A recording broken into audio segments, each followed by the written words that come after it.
Mega power స్టార్గా global స్టార్గా సత్తా చాటుతున్న రామ్ చరణ్ ఇక నుంచి న్యూ ఏజ్ మెగాస్టార్గా సరికొత్త రికార్డులను సృష్టించేందుకు సిద్ధమవుతున్నాడు.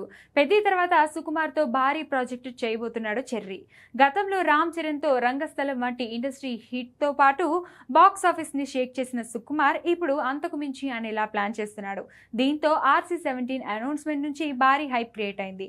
రామ్ చరణ్ను సరికొత్త మాస్ అండ్ పవర్ఫుల్ అవతార్లో చూపించేందుకు రెడీ అవుతున్నాడు సుకుమార్. అయితే లేటెస్ట్ అప్డేట్ ప్రకారం చరణ్ కెరియర్లోనే ముందెన్నడూ లేని విధంగా ఈ సినిమాను 2 భాగాలుగా తెరకెక్కించేందుకు సుకుమార్ భారీ స్కెచ్ వేస్తున్నాడట. కథ ప్రకారం 2 భాగాలుగా చేస్తేనే బెటర్ అని భావిస్తున్నాడట సుక్కు.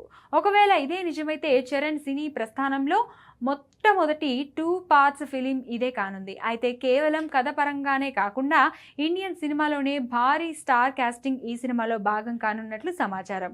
ప్రస్తుతానికైతే పవర్ఫుల్ స్టోరీ రెడీ చేసే పనిలో ఉన్నాడు సుకుమార్. రీసెంట్గా పెద్ద సక్సెస్ మీట్లో RC-17 గురించి మాట్లాడుతూ ఎలా ఉంటుందో మీరే ఊహించుకోండి అని చెప్పుకొచ్చాడు సుక్కు. కాబట్టి పుష్పలాగే RC-17ని 2 భాగాలుగా చేసినా ఆశ్చర్యపోనక్కర్లేదు. మరి పుష్ప 2 వంటి బిగ్గెస్ట్ బ్లాక్ బస్టర్ తర్వాత రామ్ చరణ్తో సుకుమార్ ఎలాంటి సంచలనాలు సృష్టిస్తాడో చూడాలి.